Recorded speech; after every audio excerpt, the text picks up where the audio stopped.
How to be more attractive. Win people over. In 2009, Stephanie Hawke, a doctoral candidate at the Australian National University, conducted a survey among Canberra teenagers to find out if they preferred to be popular or liked. Almost all the survey participants answered that they prefer to be appreciated. This is because popular people have more friends, higher self-esteem, and better chances of finding romantic partners. If you like the video and want to help us continue creating interesting content, we kindly ask you to consider the idea of subscribing to our channel and making a donation to support us.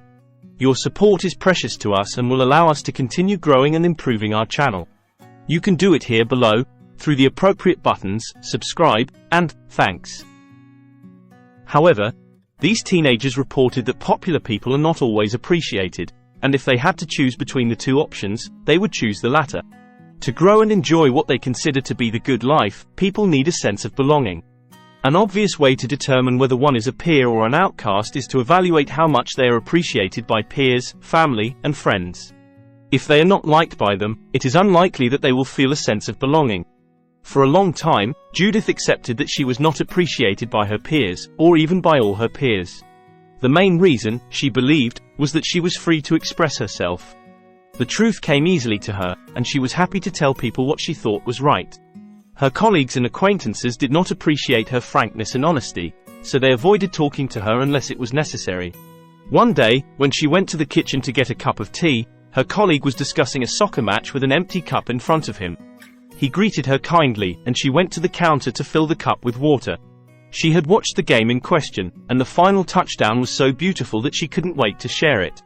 So, she stirred the cup and tried to start a conversation about soccer with the colleague at the table.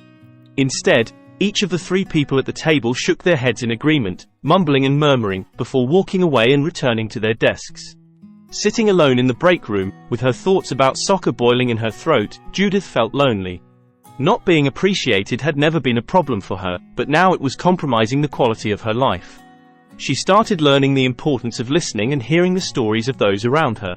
Sitting on the internet, she came across an article on how to become a better listener. Until then, Judith believed that she was a good listener because she listened to what others had to say and then gave her opinion based on that. However, a question posed by the author struck her. Are you listening to the person you are talking to, or are you just waiting for your turn to speak? When waiting for one's turn to speak, what the interlocutor says goes in one ear and out the other. If people think that you are like this, unconsciously or consciously, your reputation will suffer. To show that you are listening to the interlocutor, start with a brief summary of what they are saying. This way, the interlocutor will know that you are listening correctly and will also know what you will say next. If your colleagues know that you are a good listener, they will come to you at any time to share their thoughts. Asking questions during communication is another way to become more valuable to the interlocutor, but only if they appreciate your responses. If you ask aggressive questions on the first date, you probably won't have a second chance. This also applies to questions that seem condescending or that are asked only for the sake of conversation rather than for dialogue. If you ask your interlocutor what they like, you will create a good feeling, and they will associate you with that feeling and seek you out. Compliments are rarely fruitless. When you say something nice to someone, you make them feel good.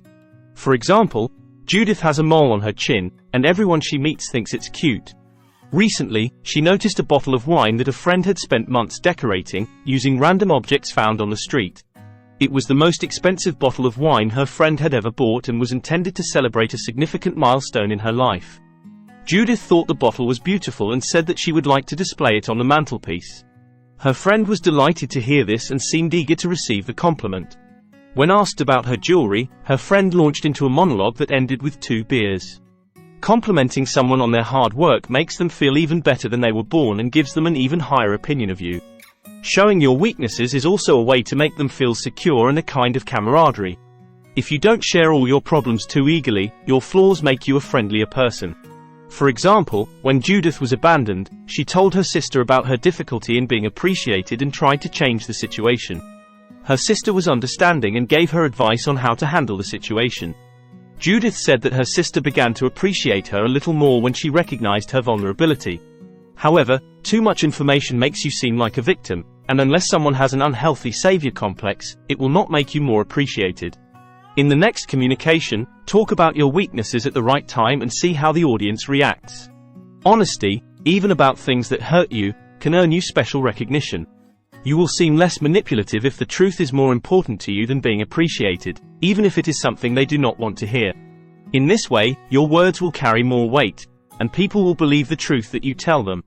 However, the truth must be filtered according to the situation. Understanding the situation will help you understand which truths are appreciated and which are not. For example, saying that a painful divorce is the best thing that ever happened may be objectively true, but at this moment, the person is probably suffering from a life reset, and telling them how fantastic everything is will not help.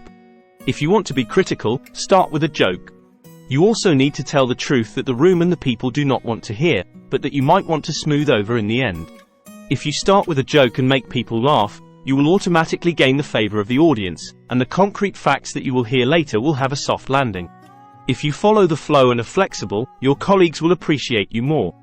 Invasive people make their friends and the group they belong to feel like they have to adapt to them, which causes resentment. Being able to adapt to any situation means not demanding certain things and being willing to accommodate what the majority prefers. Finally, an obvious way to make people like you is to spend time with the people you want to appreciate.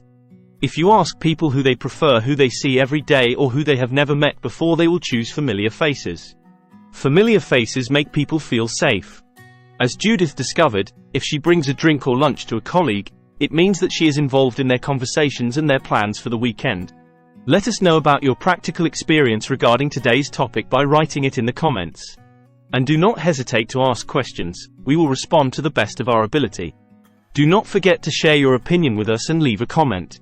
If you also leave a like, it would be great. Subscribe so you don't miss the next video.